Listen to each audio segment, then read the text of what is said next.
मेरा नाम आराध्या है। घर में हम 4 सदस्य थे। मेरे माता पिता, मैं और मेरे भैया। हम लोग अमीर तो नहीं थे, लेकिन जो मोहब्बत हमें मिली थी वो सारी दुनिया की दौलत से ज़्यादा कीमती थी। हमारा घर छोटा सा था, लेकिन उसमें जो सुकून था वो किसी महल से कम नहीं था। मेरी मम्मी मेरे बालों में उंगलियां फेरते हुए अक्सर कहा करती थी कि मेरी बेटी तो बड़ी होकर डॉक्टर बनेगी, और मैं हंसते हुए उनके गाल पर प्यार करती थी, जी मम्मी बिल्कुल। पापा शाम को काम से वापस आते तो उनके हाथ में कभी मेरे लिए चॉकलेट होती थी, कभी स्कूल की कॉपी, और भैया वो तो बस मेरा साया थे। मुझसे पूरे 5 साल बड़े थे, लेकिन जैसे हर लम्हा मेरी हिफाजत के लिए दुनिया से लड़ने के लिए तैयार रहते थे। अक्सर कहते थे, अगर किसी ने आराध्या को तंग किया ना तो मैं बर्दाश्त नहीं करूंगा। जिंदगी जैसे खूबसूरत सपना थी जो कभी टूटने वाला नहीं था, लेकिन सपने हमेशा लंबे कहाँ होते हैं। उस दिन धूप कुछ ज्यादा ही तेज थी। मम्मी ने कहा कि बेटी बाजार से आटा और चीनी ले आना, मेहमान आने वाले हैं। पापा ने बाइक निकाली और मुझे भी साथ बिठा लिया था। भैया भी हमारे साथ में खुश थे। बाजार जाना मेरे लिए एक तरह की यात्रा हो जाता था। रास्ते में हवा मेरे बालों से खेल रही थी। मैं भैया से कह रही थी, मम्मी की पसंद की मिठाई भी लेकर चलेंगे। पापा ने मुस्कुराकर कहा कि जरूर, मेरी बेटी जो कहेगी वही लेंगे। उनकी मुस्कुराहट मेरे दिल को और सुकूनदायक कर देती थी। हमने बाजार से सामान खरीदा। वापस आते समय सब कुछ मामूली सा लग रहा था। मैंने बाइक के पीछे से पापा के कंधे को थपथपाया कि जल्दी करिए पापा, मम्मी इंतजार कर रही होंगी। फिर एक लम्हा, एक आवाज, एक झटका, और सब कुछ अंधेरे में डूब गया था। मेरी आंख खुली तो चारों तरफ शोर था। कहीं एम्बुलेंस, कहीं लोग, कहीं खून। मैं जमीन पर गिरी हुई थी। सर पर चोट थी, लेकिन जैसे ही मेरी नज़र सड़क पर पड़ी तो पापा का शरीर बेजान पड़ा हुआ था। आंखें बंद थी, चेहरे पर सुकून था, जैसे हमेशा के लिए सो गए हों। मैं पापा पापा करके चीख रही थी, रो रही थी, हाथों से उनको हिला रही थी। पापा आंखें खोलो प्लीज, पापा। लेकिन वो तो जा चुके थे। किसी ने मुझे उठाया। मैंने भैया को देखा, वो भी जख्मी थे, लेकिन होश में थे। उन्होंने एक नज़र पापा की तरफ देखा, फिर मुझसे नज़र चुराई, और हमें एम्बुलेंस में डाला गया। अस्पताल पहुंचे तो मम्मी को भी खबर कर दी गई थी। मम्मी जैसे ही अस्पताल आई तो पापा को देखते ही उनकी तबीयत बिगड़ने लगी। किसी ने कहा कि मम्मी की सांसें तेज हो रही हैं, उन्हें अंदर ले जाओ। मैं भागते हुए वार्ड में पहुंची। सदमे से मम्मी की सांसें उखड़ रही थी। मशीनों की बीप बीप की आवाज़ और मेरी सिसकियां एक हो गई थी। मैं उनके करीब गई। मैंने कहा, मम्मी मैं आ गई हूँ। मम्मी कुछ कहिए ना, सब ठीक हो जाएगा। उन्होंने मेरी तरफ देखा, हल्की सी मुस्कुराहट दी, जैसे सब कुछ समझ रही हूँ, जैसे कुछ कहना चाहती हूँ। उनके होंठ हिले, आराध्या मेरी बेटी। और फिर सब खामोश हो गया था। ना आवाज़ आई थी, ना सांस आई थी, ना कोई हरकत हुई थी। मुझे याद है मैंने भैया की तरफ देखा था। भैया, मम्मी मम्मी चली गई हैं। अस्पताल के बरामदे में खामोशी थी, ऐसी खामोशी जो चीखों से भी ज्यादा तकलीफदेह होती है। मम्मी की लाश जैसे बिस्तर पर सो रही थी। आंखें बंद थीं, चेहरा पीला था, हाथ बेजान हो गए थे। मेरे भैया ने एक कोने में खड़े होकर नर्स को कुछ पेपर्स थमाए और फिर दीवार के साथ टेक लगाकर बैठ गए। न कोई सवाल, न कोई शिकायत, जैसे अंदर कुछ मर चुका हो। पापा तो पहले ही जा चुके थे, लेकिन जब मम्मी का अंतिम संस्कार किया गया तो सब कुछ अजनबी लगने लगा था। घर में मम्मी की पसंद के पर्दे अभी तक लगे हुए थे। पापा के जूते दरवाजे के साथ रखे हुए थे। किचन में रखा बर्तनों का शोर अभी भी जैसे मजाक बन चुका था। मैं अंदर दाखिल होते ही सोफे पर बैठ गई थी, जहां बैठकर मेरी मम्मी चाय पीती थी। भैया ने अपने शादी के कार्ड, जो पापा ने खुद छपवाए थे, अलमारी से निकालकर जलाने की कोशिश की, मगर मैंने रोक दिया और कहा कि नहीं भैया, ऐसा मत करो, ये मत जलाओ। ये कार्ड सिर्फ कार्ड नहीं है, मम्मी पापा की चाहत है। उन्होंने वो कार्ड हाथ में थाम लिए। थोड़ी देर के बाद वही आंटी, मेरी मम्मी की सहेली थी, जिनकी बेटी से मेरे भैया की शादी तय हुई थी, हमारे घर पर आई और कहने लगी कि बेटा, ऊपर वाले के फैसले पर सब्र करो। भैया कुछ नहीं बोले थे। मैंने महसूस किया था उन्होंने आंटी की तरफ देखा भी नहीं था।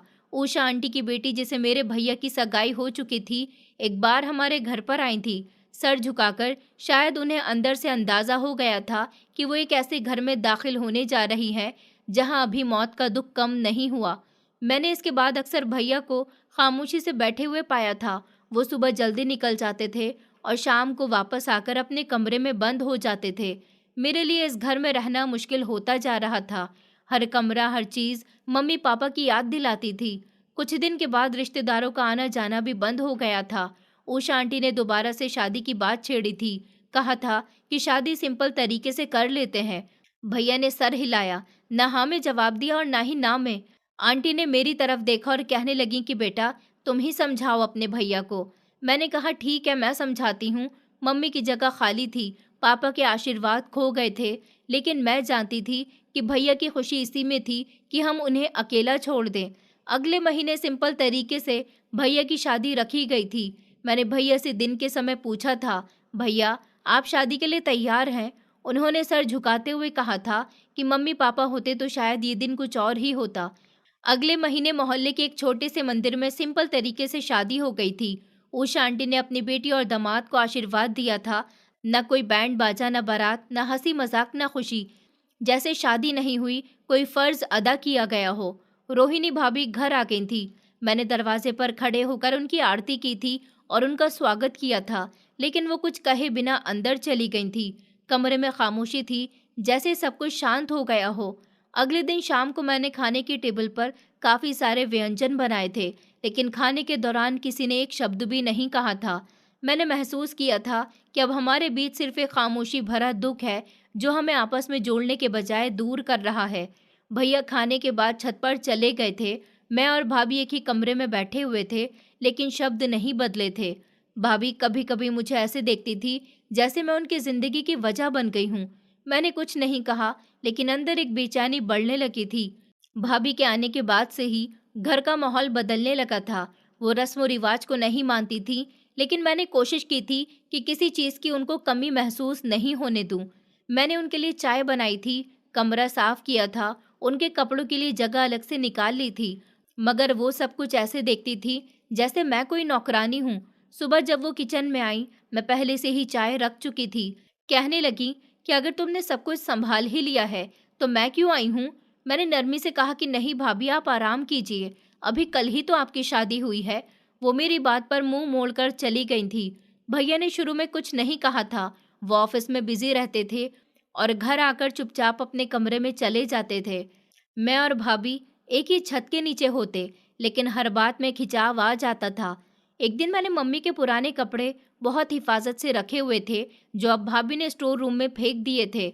मैंने पूछा, भाभी ये आपने क्यों निकाले? ये मम्मी के कपड़े हैं। उन्होंने कहा, यही तो प्रॉब्लम है इस घर में, हर चीज पुरानी यादों से जुड़ी हुई है, नए लोगों के लिए कोई जगह ही नहीं है। मैं उनकी बातों पर खामोश हो गई थी। कुछ लम्हे इसी तरह से गुजर गए। फिर मैंने धीमे शब्दों में कहा कि भाभी, यादें अगर निकाल दी जाएंगी तो सिर्फ दीवारें बन जाएंगी। भाभी ने कोई जवाब नहीं दिया, बस मुझे नजरअंदाज करके चली गई। दिन इसी तरह से गुजर गए थे। सुबह नाश्ते पर वो खामोश होती थी, लेकिन जैसे ही भैया ऑफिस चले जाते थे, उनकी बातें शुरू हो जाती थी।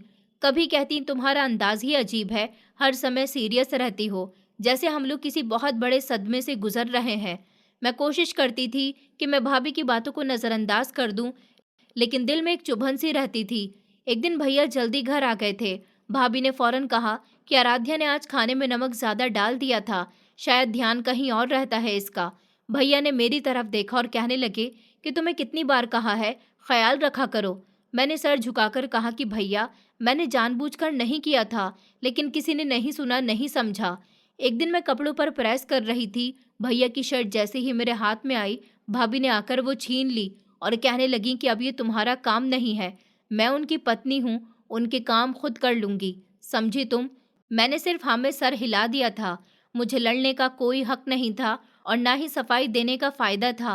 भाभी ने धीरे धीरे हर वो चीज अपने हद में लेने की कोशिश की थी जो पहले मेरे हिस्से में थी। भैया की चाय, उनका नाश्ता, यहाँ तक कि उनका दोपहर का खाना तक वो ही तैयार किया करती थी और मैं पीछे हटती गई, लेकिन इस सब में मेरा दिल खाली होता जा रहा था। एक दिन उषा आंटी आई थी। मैंने उनके लिए चाय बनाई। वो मुस्कुराकर कहने लगी कि अब तो तुम्हें आराम ही आराम है, घर में भाभी जो आ गई है ना। मैं हल्की सी मुस्कुरा दी थी, लेकिन भाभी ने फौरन कहा कि आराम आराम तो अब मुझे करना है, हर काम की जिम्मेदारी तो मुझ पर है, आराध्या तो बस दिखावे का काम करती है। उषा आंटी ने चौंक कर मेरी तरफ देखा, फिर बात बदल दी। रात को मैंने भैया से कहा कि भैया, मैं क्या ऐसा कर रही हूँ जो गलत है? भैया ने मेरी तरफ देखा, कहने लगे कि तुम कुछ नहीं कर रही, लेकिन तुम्हारी भाभी को लगता है तुम हर चीज़ में दखलंदाजी करती हो, तुम्हें खुद को पीछे कर लेना चाहिए। मैंने धीरे से कहा, तो क्या रिश्ते ऐसे खत्म हो जाते हैं? उन्होंने कहा कि नहीं, बदल जाते हैं। वो इतना कहकर अपने कमरे में चले गए थे। मैं छत पर चली गई थी, नीचे सन्नाटा था। मेरा दिल कहता था जैसे मैं कुछ खो चुकी हूँ, शायद अपने भाई को। अगले दिन मैंने नाश्ते पर भैया की पसंद के पराठे बनाए थे। भाभी ने वो प्लेट मेरे हाथ से लेकर कहा कि अब ये मेरा काम है, तुम सिर्फ अपना ख्याल रखा करो। उनके शब्दों से अपना ख्याल मुझे किसी कैद की तरह लगा, जैसे अब मैं इस घर की मेहमान हूँ। कभी भैया दरवाजे पर होते थे और दरवाज़ा खुलने की आवाज़ आती थी तो मेरे चेहरे पर खुद ब खुद मुस्कुराहट आ जाती थी। अब वही दरवाज़ा खुलता है, वही आहट होती है, लेकिन मैं सांस रोक लेती हूँ, क्योंकि अब दरवाजे के उस पार वो भाई होता है जिसकी आंखों में सवाल होते हैं, यकीन नहीं। उस दिन शाम को बारिश हुई थी। किचन में मैंने भाभी के लिए चाय बनाई और गरम पकोड़े भी बनाए थे। वो मोबाइल पर किसी से बातें कर रही थी। हाँ, सब कुछ बाहर से ठीक लगता है, लेकिन इस घर में जो कुछ है वो सिर्फ दिखावा है। हर तरफ झूठ, बनावट है।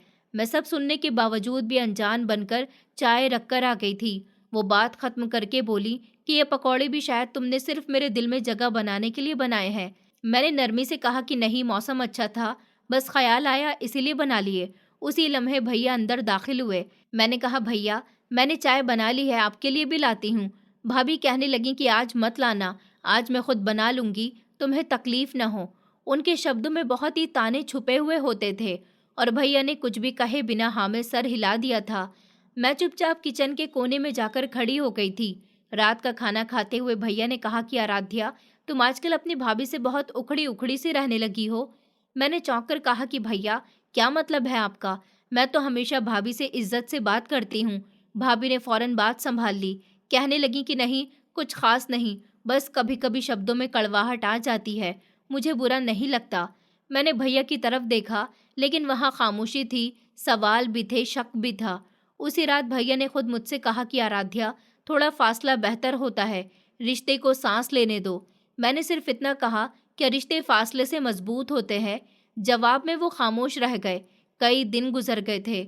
भैया के चेहरे पर वो मोहब्बत नहीं रही थी जो कभी हर पल झलकती रहती थी। अगर मैं कुछ कहती तो वो भाभी की तरफ देखते थे, जैसे उनकी मंजूरी ज़रूरी हो।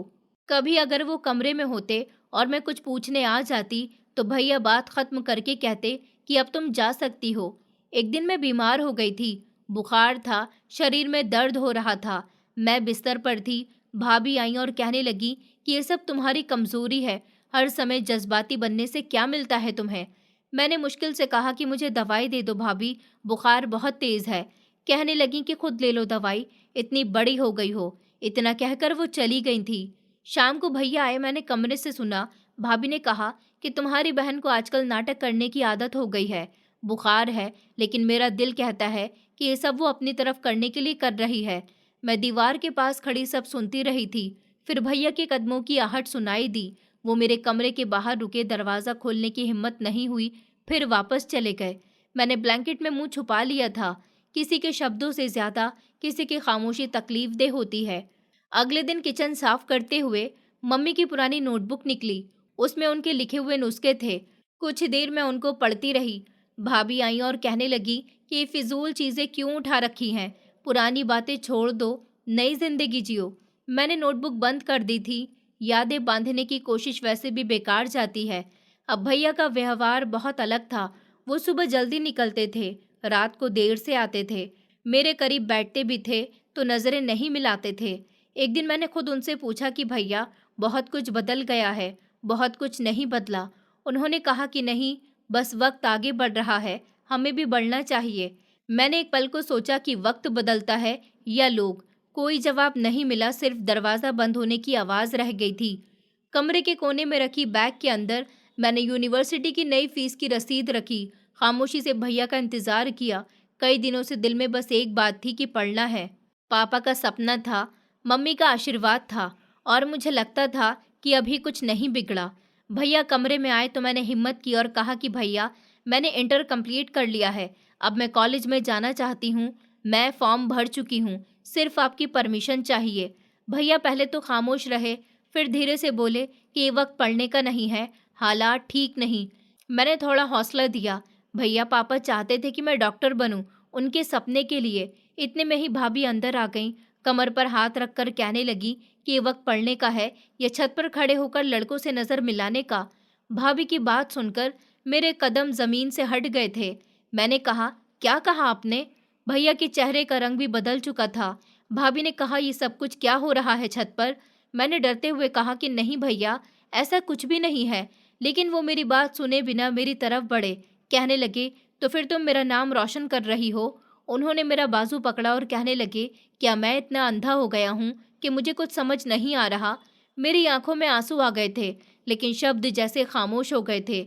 भाभी ने पीछे से कहा कि क्या फायदा ऐसी लड़की को आगे पढ़ाने का, कल को हमारा सर झुकाएगी। भैया ने कहा कि बहुत हो गया, तुम अब पढ़ाई नहीं करोगी, हम तुम्हारे लिए अच्छा रिश्ता देख रहे हैं। ये सुनकर मेरे पैरों तले से जमीन निकल गई थी। मैंने कहा, रिश्ता? अभी क्यों? भैया ने सख्त शब्दों में कहा कि बस बहुत हो गया तुम्हारा आजाद घूमना, अब तुम्हारे लिए घर ही सब कुछ है। उस रात मैंने खाने को हाथ नहीं लगाया था। मेरे कमरे में वीरानी थी। अगले दिन दो अजनबी मर्द, एक अधेड़ उम्र की औरत और उनके साथ एक जवान लड़का हमारे घर में आए थे। मैं चौंक गई थी। भैया ने कहा कि कुछ मेहमान आए हैं तुम्हारे लिए, बाहर आओ चाय लेकर। भाभी ने कमरे के दरवाजे पर आकर कहा कि रिश्ता देखने आए हैं, तैयार हो जाओ। मैंने कहा, इतनी जल्दी? क्या मैं कुछ जान सकती हूँ उनके बारे में? भाभी ने कहा कि बस बाहर आ जाओ। उनके शब्दों में सख्ती थी। मैं सिंपल से कपड़े पहनकर बाहर आई थी। जैसे ही मेरी नज़र इस लड़के पर पड़ी, मेरा दिल बैठने लगा था। वो एक अजीब सी हंसी हंस रहा था। उसके मुंह से राल टपक रही थी और मुझे लगातार घूर रहा था। मैंने फौरन भैया की तरफ देखा। वो खामोश खड़े हुए थे। न शर्मिंदगी थी, न कोई सफाई थी, जैसे कुछ गलत नहीं हो रहा, जैसे सब कुछ मामूली सी बात हो। मैंने धीरे से कहा कि भैया, ये सब ठीक नहीं लग रहा। भाभी कहने लगी, क्या कमी है? इसमें दौलत है, इसके पास बहुत सारी जमीन है, इकलौता है, तुम्हें इज्जत मिलेगी। मैंने कहा, लेकिन वो दिमागी तौर पर ठीक नहीं है। भैया ने बात काट दी और कहने लगे कि तुम जैसी लड़कियों के लिए ऐसे ही रिश्ते आते हैं। शुक्र करो कि ये लोग तुम्हें स्वीकार करने के लिए आए हैं। मेरी सांस रुकने लगी थी। मैं इससे शादी नहीं कर सकती थी। भाभी ने कहा कि कोई इज्जतदार लड़का तुम्हें स्वीकार नहीं करेगा। तुम जैसी लड़कियां सपना ही देखती रह जाती हैं। मैंने पलटकर भैया से कहा, आप जानते हैं मैं कैसी हूँ, अब आप भी मेरी नियत पर शक करेंगे। इस बार वो खामोश नहीं रहे और कहने लगे कि बात नियत की नहीं, बात हकीकत की है। तुम अब बोझ हो और मैं तुम्हें इतनी आज़ादी नहीं दे सकता। मैं कुछ कहने ही वाली थी कि भाभी ने और भी जानलेवा शब्द बोले। कहने लगी कि अगर तुम राजी नहीं हो तो हम वही करेंगे जो हमें बेहतर लगेगा। इसके बाद मेहमान चले गए थे। लड़का जाते जाते भी मेरी तरफ देखकर हंसा था, जैसे कोई खेल हो। मेरी एक दोस्त थी जो मुझे बहुत अच्छे से समझती थी। मैंने फ़ोन पर उसे सब कुछ बताया। उसने कहा, क्या तुम कुछ नहीं कहोगी? मैंने धीरे से कहा कि मैंने कह दिया, मगर सुनने वाला कोई नहीं है। वो कहने लगी कि मैं बात करूं तुम्हारे भैया से। मैंने कहा कि ठीक है, कोशिश कर लो, शायद कुछ बदल जाए। मेरी दोस्त अंकिता भैया से मिलने के लिए आई थी। उसने मामूली से अंदाज में बात की, लेकिन भैया ने उसे रोक दिया और कहा कि ये हमारा फैमिली मैटर है, तुम इसमें इंटरफियर मत करो। भाभी ने तो और भी ज्यादा आग लगा दी थी और कहने लगी कि यही दोस्तों के बहकावे होते हैं जो लड़कियों को बिगाड़ देते हैं। अंकिता रोती हुई मेरे कमरे में आई थी और कहने लगी कि मैं कुछ नहीं कर सकी। मैंने उसे तसल्ली दी और कहा कि पता था, पर फिर भी तुम्हारा थैंक यू। उस रात मुझे नींद नहीं आई थी। सपना नहीं था, सिर्फ एक फैसला था जो मेरे बिना किया जा रहा था। अगली सुबह नाश्ते के टेबल पर सब मामूली सा था। भैया खामोशी से अखबार देख रहे थे, भाभी दूध गर्म कर रही थी और मैं चाय की प्याली में चम्मच हिलाते हुए सोच रही थी कि मेरे साथ ये सब कुछ क्यों हो रहा है। 2 दिन से अंकिता के शब्द मेरे दिमाग में घूम रहे थे। अगर तुम कुछ नहीं करोगी तो वो तुम्हें चुपचाप इस घर से विदा कर देंगे और तुम देखती रह जाओगी। शायद वो ठीक कह रही थी। शाम को उषा आंटी दोबारा आई। उनके साथ वही औरत भी थी जो पहले उस लड़के का रिश्ता लेकर आई थी। इस बार उनके शब्द फैसला सुनाने जैसे थे। उन्होंने कहा कि हमने सोच लिया है, अगले हफ्ते शादी है। मैंने फौरन पलटकर भैया की तरफ देखा। ये कैसा फैसला है? मेरी जिंदगी का सवाल है।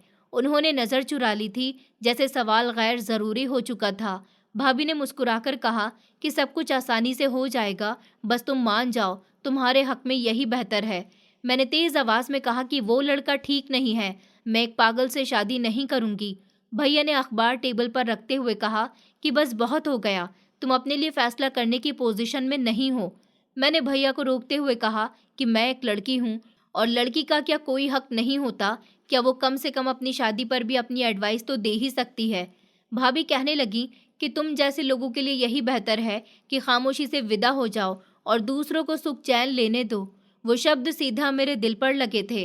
क्या सच में मेरी मौजूदगी उनकी जिंदगियों का बोझ बन चुकी थी? अगले दिन मुझे बारात की डेट भी बता दी गई थी। शादी की तैयारी हो रही थी, कपड़े जेवर सब कुछ तैयार हो रहा था और मुझे सिर्फ खामोशी से तैयार होने का हक था। अंकिता एक बार फिर से आई थी। मेरी आंखों में आंखें डालकर कहने लगी कि तुम भाग सकती हो, तुम्हारे पास वक्त है। मैंने कहा मैं कहाँ जाऊंगी? भैया के घर में जगह नहीं, दोस्त के घर में इज्जत नहीं और समाज तो सवालों का पहाड़ है। उसने कहा तो फिर मर जाओ। वो चीख उठी थी और कहने लगी कि इस पागल के साथ जिंदगी गुजारोगी। मैंने कहा कि शायद यही मेरा नसीब है। शादी वाले दिन भाभी के चेहरे पर जीत की चमक थी। मुझे पहनने के लिए लाल रंग का लहंगा दिया गया था और मैं खामोश थी। दिल में जैसे तूफान था। मुझे मंडप में ले जाया गया था। मेरे साथ एक एक रस्म को अंजाम दिया जा रहा था, लेकिन कुछ भी रोकना मेरे बस में नहीं था। बड़ी मजबूरी से मेरी विदाई हो गई थी और मैं इस घर में पहुंची जहां हर दीवार अजनबी थी। जब मैं कमरे में दाखिल हुई तो सामने सोफे पर वही लड़का बैठा हुआ था, शौर्य। वो मुझे देखते ही ताली बजाने लगा और कहने लगा, ये मेरी दुल्हन है मम्मी, ये मेरी दुल्हन है। उसकी मम्मी ने मुस्कुराकर कहा कि हाँ बेटा, यही है तुम्हारी दुल्हन, अब ये तुम्हारा ख्याल रखेगी। मैंने नज़र झुका ली थी, लेकिन दिल में अजीब सी बेचैनी हुई थी। उसके मुंह से निकलती हुई राल जमीन पर टपक रही थी और वो बार बार मेरी तरफ देखकर मुस्कुरा रहा था। उसकी माँ मेरे करीब आकर कहने लगी कि बेटा, शौर्य की तबीयत ऐसी ही है, मगर तुम मोहब्बत से काम लोगी तो सब कुछ ठीक हो जाएगा। वो पागल ज़रूर है, मगर दिल का बुरा नहीं है। मैंने कुछ नहीं कहा था, बस सर झुका लिया था। कमरे में ले जाने के बाद मैंने दरवाज़ा बंद कर दिया था। वो भी मेरे पीछे अंदर आ गया था। बेड के किनारे बैठकर हंसता रहा। मेरी दुल्हन मेरे साथ रहेगी ना? मैंने गुस्से से कहा कि निकलो यहाँ से, मुझे अकेला छोड़ दो। वो कुछ समझा नहीं था, बस हंसता रहा। उसने कहा कि दुल्हन, दरवाज़ा बंद मत करो ना, मुझे नींद आएगी तुम्हारे पास। मैंने उसे ज़ोर से धक्का दिया और कहा कि निकलो, वरना मैं चीख उठूंगी। दरवाज़ा खोलकर मैं बाहर निकली थी। उसकी मम्मी वहीं खड़ी थी। जल्दी से आगे बढ़कर कहने लगी कि बेटा बर्दाश्त करो, उसे थोड़ा वक्त लगेगा समझने में। मैंने कहा कि ये पागल है, आपने मुझे धोखा दिया। उन्होंने कहा कि हमने कुछ नहीं छुपाया, बस उम्मीद की थी कि शायद तुम इसे संभाल सकोगी। मैं खामोश रही। वापस आकर दरवाज़ा बंद कर लिया। शौर्य बाहर खड़ा कहता रहा कि दरवाज़ा खोलो दुल्हन, प्लीज़ दरवाज़ा खोलो। रात कट गई थी, न नींद आई थी न सुकून आया था। मेरे सामने एक ऐसा फ्यूचर था जिसमें मेरे बीते हुए का समय कोई दर्द नहीं था। सुबह के वक्त मैं कमरे की खिड़की से बाहर देख रही थी। बाहर गार्डन में शौर्य झूले पर बैठा बच्चों की तरह खुश हो रहा था और उसकी मम्मी मेरी सास पौधों को पानी दे रही थी। हर चीज़ का इंतज़ाम सुकून से लग रहा था, मगर मेरे अंदर एक शोर था जो हर गुजरते हुए लम्हे के साथ बढ़ता जा रहा था। दरवाज़ा खुला, वो अंदर आई। हाथ में नाश्ते की ट्रे थी। कहने लगी कि बेटा कुछ खा लो, रात से तुमने कुछ नहीं खाया। मैंने उनसे नज़र नहीं मिलाई, बस धीरे से कहा कि मुझे भूख नहीं है। उन्होंने कहा कि ये भूख नहीं, जिंदगी की बात है। वो कुर्सी पर बैठते हुए बोली थी और कहने लगी कि मैं जानती हूँ तुम्हें यहाँ एडजस्ट करना मुश्किल हो रहा है, लेकिन शौर्य को तुम्हारी ज़रूरत है। मैंने सवाल करते हुए अंदाज में उनकी तरफ देखा और कहा, क्योंकि वो पागल है। उन्होंने गहरी सांस ली और कहने लगी कि वो पागल नहीं है, बस बीमार है। मैंने डॉक्टर से उसका इलाज करवाया था, उसके अंदर काफ़ी सुधार आया, मगर वो पूरी तरह से ठीक नहीं हो सका। मोहब्बत से फ़र्क पड़ सकता है। मोहब्बत का शब्द सुनकर मैं हंस पड़ी थी। मैंने कहा मोहब्बत ज़बरदस्ती की शादी से पैदा नहीं होती। वो खामोश हो गई थी, लेकिन फिर कहने लगी कि मुझे अपने बेटे के लिए एक ऐसी हमसफ़र चाहिए थी जो सिर्फ पत्नी ना हो, सहारा हो। तुम्हें देखकर मुझे लगा तुम वो बन सकती हो। मैंने कड़वा सवाल किया कि ये फैसला आपने अकेले कैसे कर लिया? मुझसे तो पूछा होता।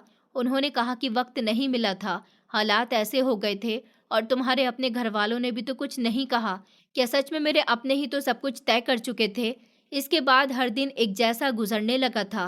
सुबह नाश्ते के समय शौर्य कभी तालियां बजाता था, कभी जमीन पर बैठकर कार दौड़ाता था और कभी मेरे कमरे में आकर मेरी चीज़ें उलट-पुलट कर देता था।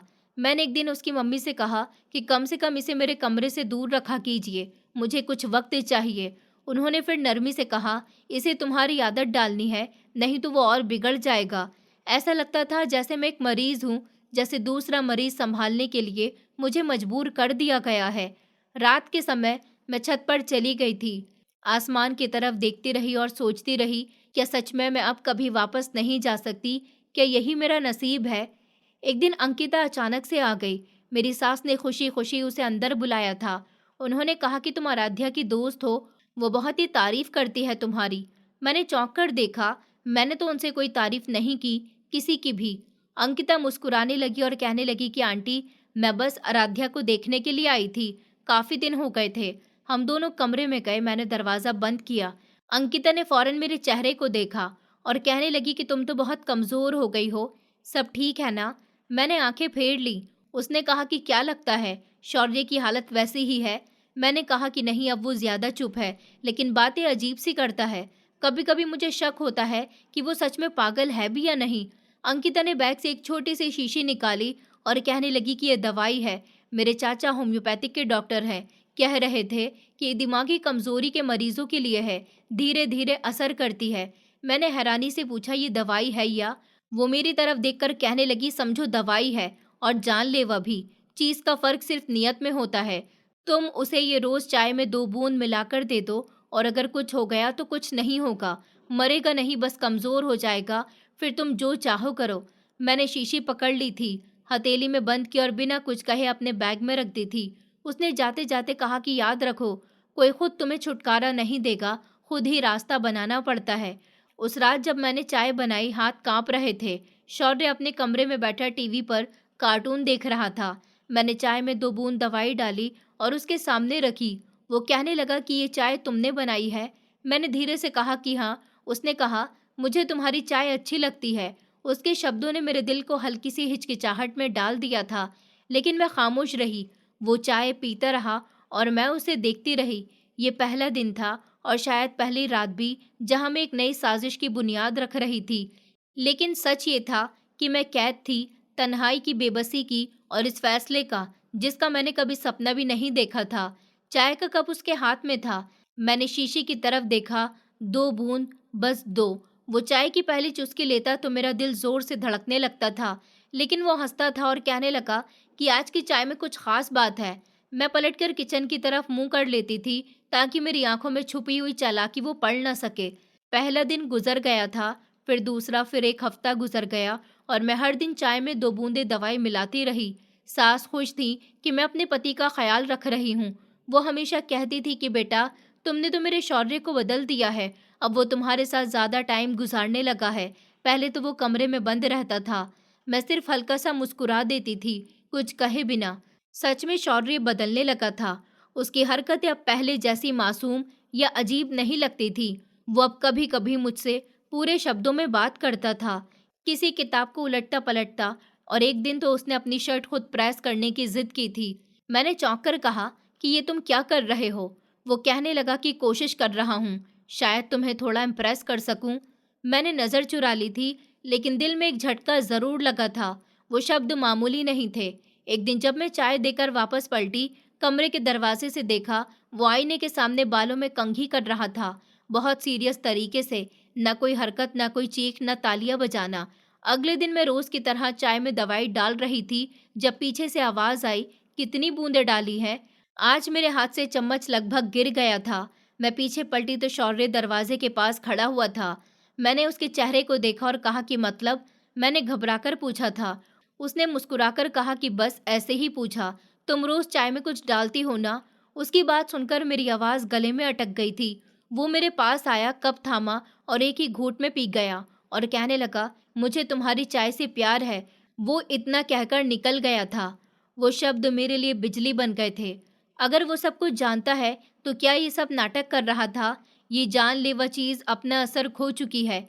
अगली सुबह मैंने अपनी सास से पूछा कि शौर्य कभी पूरी तरह से नॉर्मल था। उन्होंने चौंक कर मेरी तरफ देखा, फिर धीरे से कहने लगी कि बचपन में वो बिल्कुल ठीक था, मगर जब उसके पिता का एक्सीडेंट हुआ, उसके बाद जैसे वो बंद हो गया। डॉक्टर ने कहा कि वो डिप्रेशन में है। फिर उसने बोलना छोड़ दिया, हंसना छोड़ दिया, फिर पागलों जैसी हरकतें करनी शुरू कर दी। मैंने पूछा इलाज हुआ था? उन्होंने कहा कि हाँ बहुत करवाया था। फिर सबने एडवाइस दी कि बस इसे अकेला छोड़ दो, अब तुम हो तो हमें उम्मीद है। उनकी बातों में कोई झूठ नहीं था, लेकिन मेरे दिमाग में अंकिता की दी हुई शीशी और शौर्य का बदलता हुआ व्यवहार लगातार आपस में टकरा रहे थे। अगले कुछ दिन गुजर गए थे।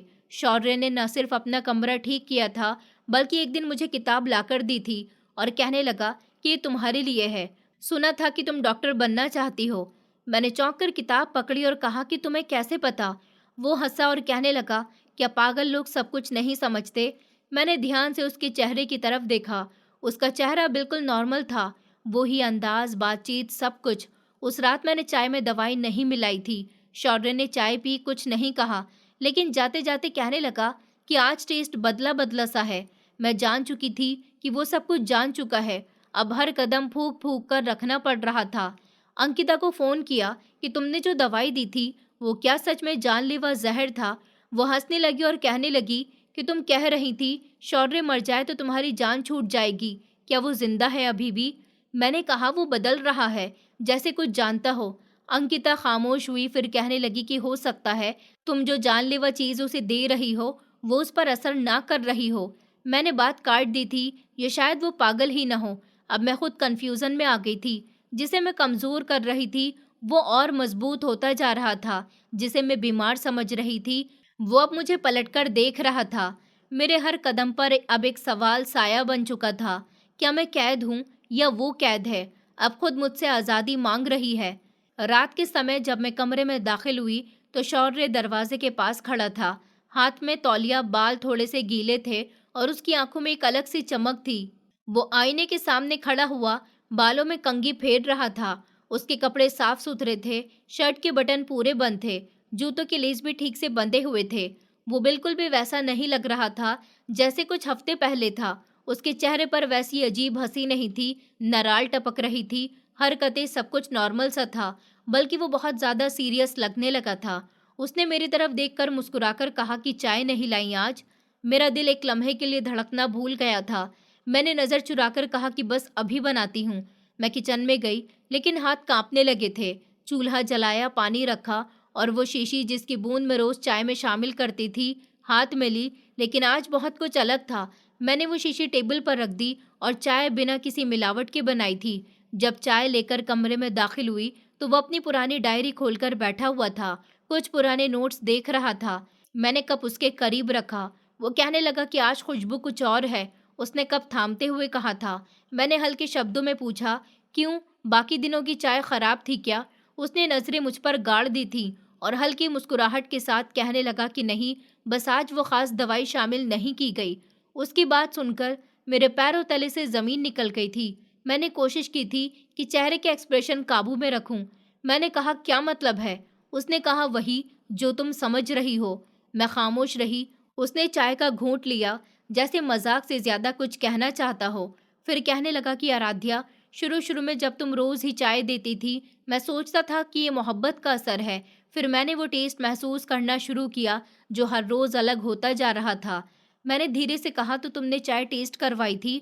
उसने कहा कि नहीं, पहले शक किया, फिर एक दिन बाहर गया और एक दोस्त के जरिए टेस्ट करवाया। वो कुर्सी से उठा और मेरे करीब आकर कहने लगा कि तुम्हें पता है वो कोई जानलेवा जहर नहीं था, वो दिमाग की कमजोरी के पेशेंट के लिए एक जरूरी दवाई थी जो दरअसल पेशेंट को दिमागी सुकून देती है। उसकी बात सुनकर मेरे होश उड़ गए थे। मुझे नहीं पता था। उसने कहा, लेकिन मुझे पता है, तुम्हें सब पता था। फर्क सिर्फ इस बात से था कि मैं जिंदा क्यों हूँ। मैंने बैठते हुए कहा, मैं सिर्फ आज़ाद होना चाहती थी। उसने कहा, आराध्या, आज़ादी दूसरों को ख़त्म करके नहीं मिलती। उसके शब्द अब सख्त हो चुके थे। उसने कहा, तुम्हें लगता है कि मैं सच में पागल हूँ? मैंने कहा, तो क्या तुम नहीं हो? उसने मेरी तरफ एक पल को देखा जैसे कुछ छुपा रहा हो। उसने कहा कि नहीं, अब नहीं। मैं डिप्रेशन का मरीज ज़रूर था। मेरे पेरेंट्स की अचानक मौत ने मुझे तोड़कर रख दिया था। कुछ समय के लिए सब कुछ धुंधला सा हो गया था, लेकिन फिर मैंने खुद को संभाला और जब मेरे चाचा जी ने मेरे बारे में पागल होने की अफवाह फैलाई तो मैंने खामोशी जाहिर कर ली थी। मैंने कहा, तुम बोल सकते थे। वो कहने लगा कि मेरे चाचा जी मुझे मार देते। मेरी मम्मी भी उनके रहमो करम पर थी। मैंने पागल बनकर खुद को और अपनी मम्मी को बचाया है। अब सारी गुत्थियां सुलझने लगी थी। उसकी खामोशियां, उसकी मुस्कुराहट, उसकी अजीब सी हरकतें, सब एक खेल था बचाव करने का। लेकिन मेरा खेल तो बहुत ही खतरनाक था। मैंने कहा, तो तुमने मेरी और मेरी सहेली की बातें सुन ली थी? उसने कहा, पहले दिन ही जब तुमने दवाई डालनी शुरू की थी मुझे शक हो गया था। एक दिन जब तुम फोन पर बात कर रही थी, मैं दरवाजे के पीछे था, हर शब्द सुन रहा था। इरादा समझा, लेकिन मैं खामोश रहा, क्योंकि मैं देखना चाहता था कि तुम कहाँ तक जा सकती हो। मैंने शर्मिंदगी से सर झुका लिया और कहा कि मुझे लगा कि तुम कमज़ोर हो, इसलिए तुम्हारी बीमारी का फ़ायदा उठा लिया।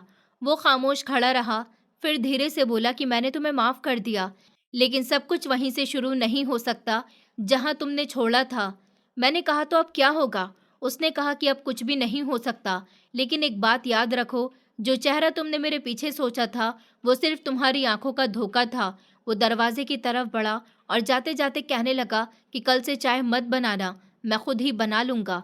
दरवाज़ा बंद हुआ और मैं सोफे पर बैठ गई थी। शीशी अभी भी टेबल पर रखी हुई थी, खामोश, लेकिन उसके अंदर जो सच छुपा हुआ था वो अब मेरे खिलाफ गवाही बन चुका था। शौर्य, जिसे मैंने एक बोझ समझा था, अब मेरे लिए वो आईना बन चुका था जिसमें मेरा असली चेहरा साफ साफ नजर आने लगा था। कमरे में खामोशी थी, दरवाजे की कुंडी भी पूरी तरह से बंद नहीं हुई थी कि मेरे दिमाग में शौर्य के शब्द गूंजने लगे कि कल से चाय मत बनाना। इतने सिंपल शब्द, लेकिन उसके पीछे एक पूरी जंग छुपी हुई थी मेरे अंदर। मैंने उसको कंट्रोल किया और उन दिनों के बीच छुपे हुए सच की। अगली सुबह मैंने सच में चाय नहीं बनाई थी। वो खुद किचन में गया, दूध गर्म किया, चीनी डाली और फिर मेरी नज़र के सामने आकर टेबल पर कप रखा और कहने लगा, अब ये चाय है, सिर्फ चाय, न दवाई है, न नियत है, न प्लानिंग है। मैंने उसे खामोशी से देखा। वो वही इंसान था जिसे मैं कमज़ोर समझती रही थी, लेकिन अब उसकी आंखों में शब्दों का एक ठहराव था, जैसे हर सच उसके अंदर बरसों से पकता रहा हो। दोपहर को उसने मुझे गार्डन में बुलाया।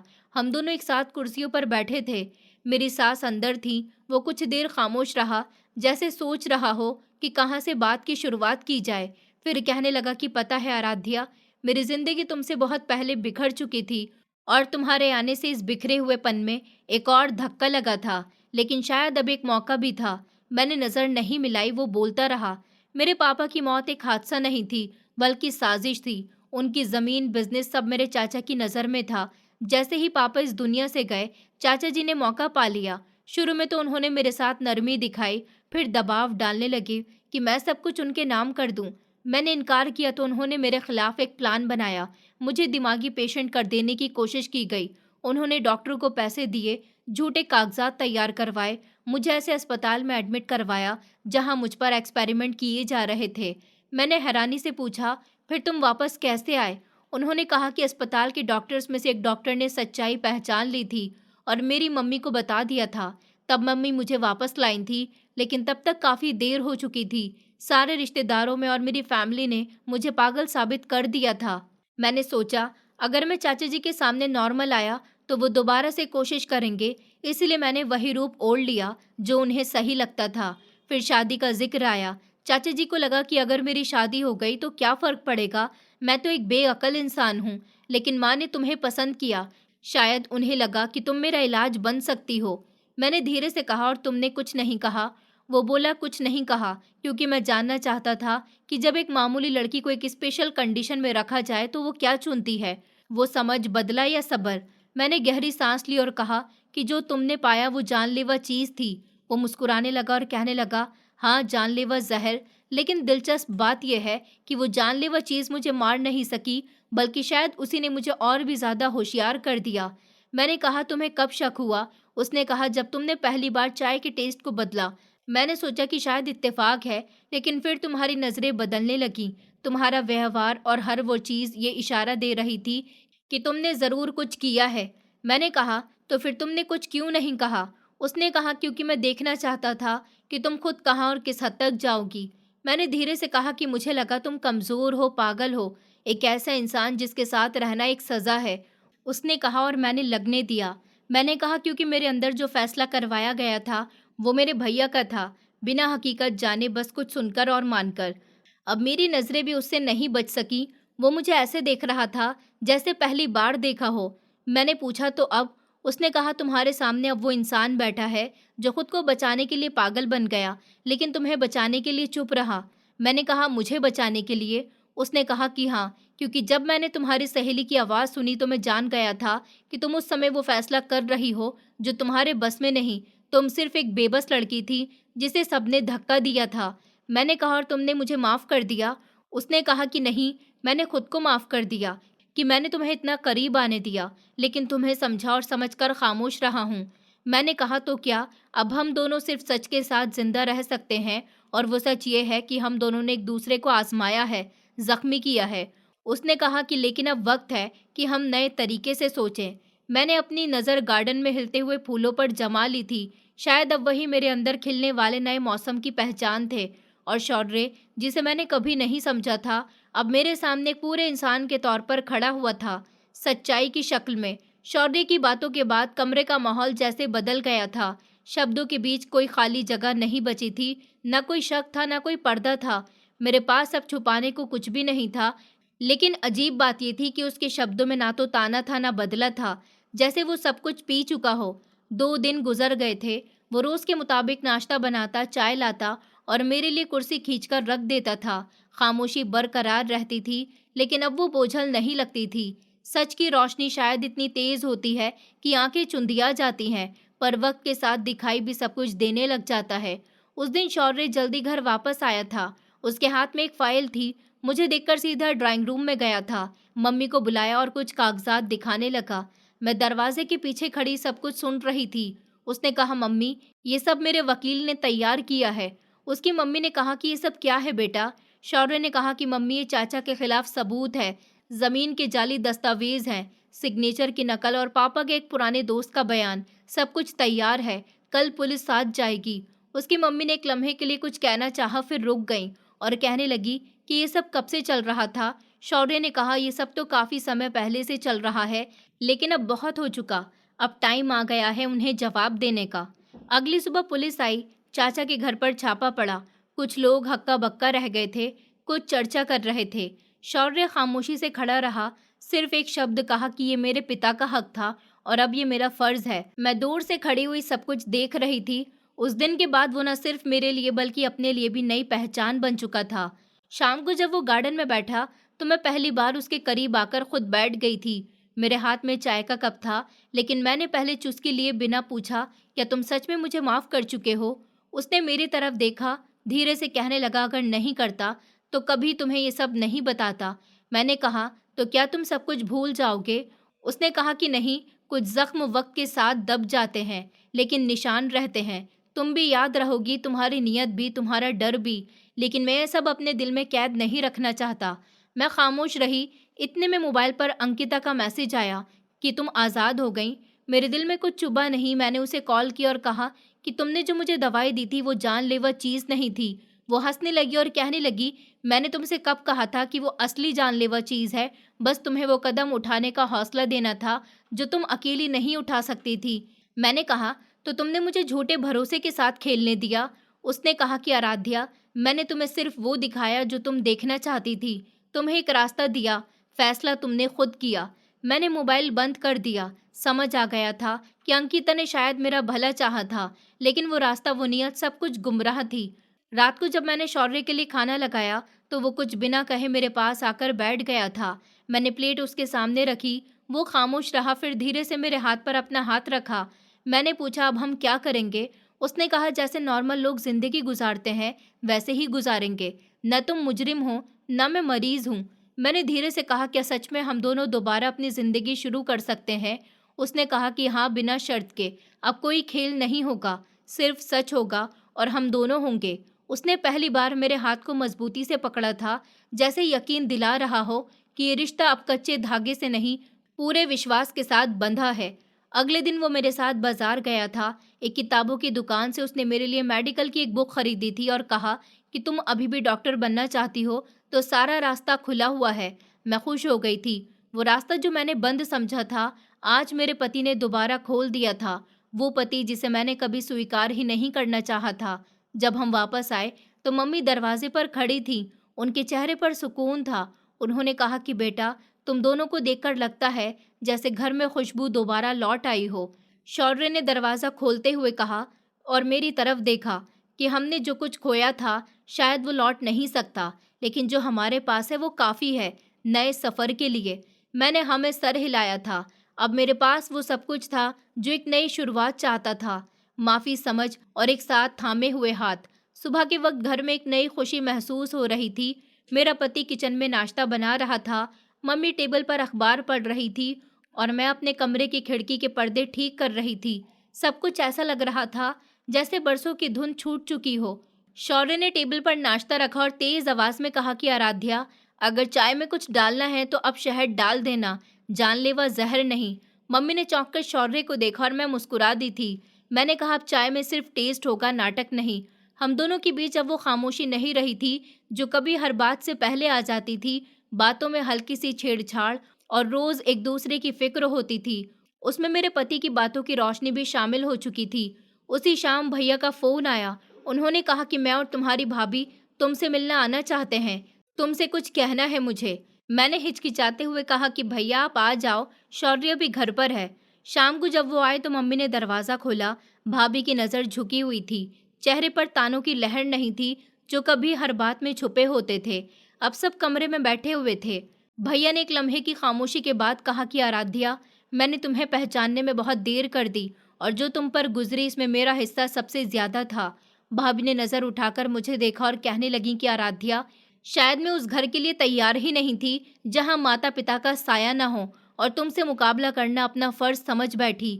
मुझे माफ कर दो आराध्या। मैंने उन दोनों की तरफ देखा और धीरे से कहा कि शायद जो कुछ हुआ वो हमें ये सिखाने के लिए था कि कभी कभी अपनों की पहचान वक्त लेती है, लेकिन जब आंख खुल जाए तो शिकवा खत्म हो जाना चाहिए। शौर्य ने कहा कि मैं खुश हूँ कि तुमने आकर ये बात की, क्योंकि हम अपने सफ़र पर हैं, बीते हुए समय का बोझ नहीं ले जा सकते। मम्मी ने चाय लाकर सबके सामने रख दी थी और पहली बार भैया ने मुझसे नज़रें मिलाई थी। उन्होंने कहा कि पापा ने हमेशा कहा था तुम में कुछ खास है। मैंने वो देर से जाना। रात को जब सब चले गए तो मैं छत पर जाकर खड़ी हो गई थी। शौर्य मेरे साथ खड़े रहे, कहने लगे कि सच बताओ, अगर तुम्हें मौका मिले तो क्या तुम सब कुछ बदलना चाहोगी? मैंने आसमान की तरफ देखा और कहा कि नहीं, क्योंकि अगर सब कुछ नहीं होता तो शायद मैं तुम्हें कभी नहीं पहचान पाती। वो मुस्कुराया और कहने लगा कि मोहब्बत वक्त मांगती है, धोखा नहीं। लेकिन तुमने मुझे वक्त भी दिया और धोखा भी। मैंने हल्के से कहा, लेकिन आखिर में तुमने सब कुछ माफ कर दिया, क्योंकि माफी भी वही देता है जो खुद सच्चाई से गुजर चुका हो।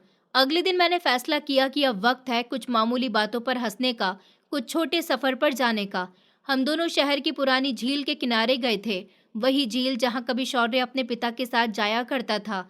उसने बताया कि मैं यहाँ अपने पापा के साथ आता था, चुपचाप बैठा रहता था। अब तुम हो तो दिल करता है कि कुछ कहूँ, कुछ सुनूं। मैंने पानी में झांकते हुए कहा कि मोहब्बत जब खुद में डूबती है तो दूसरों को भी साथ बाहर ले जाती है। तुमने मुझे खींचकर बाहर निकाला और तुमने मुझे जिंदा रखा। वो सीरियस होकर कहने लगा। हम दोनों खामोशी से बैठे रहे। कोई वादा नहीं था, कोई बड़ी बात नहीं थी, बस साथ था, जो सबसे बड़ी बात होती है। कुछ दिनों के बाद मैंने दोबारा से पढ़ाई शुरू कर दी थी। शौर्य रोज मुझे ले जाते थे लाइब्रेरी में वक्त गुजारने के लिए और वापसी पर कहते थे कि तुम्हारी कामयाबी मेरे लिए जिंदगी की सबसे बड़ी दलील होगी। हम दोनों ने ठीक फैसला किया था। एक दिन शौर्य की मम्मी कहने लगी कि बेटा, तुम दोनों को देखकर दिल खुश हो जाता है। पहले लगता था ये शादी सिर्फ एक मजबूरी थी, अब लगता है कि ये सब ऊपर वाले की प्लानिंग थी।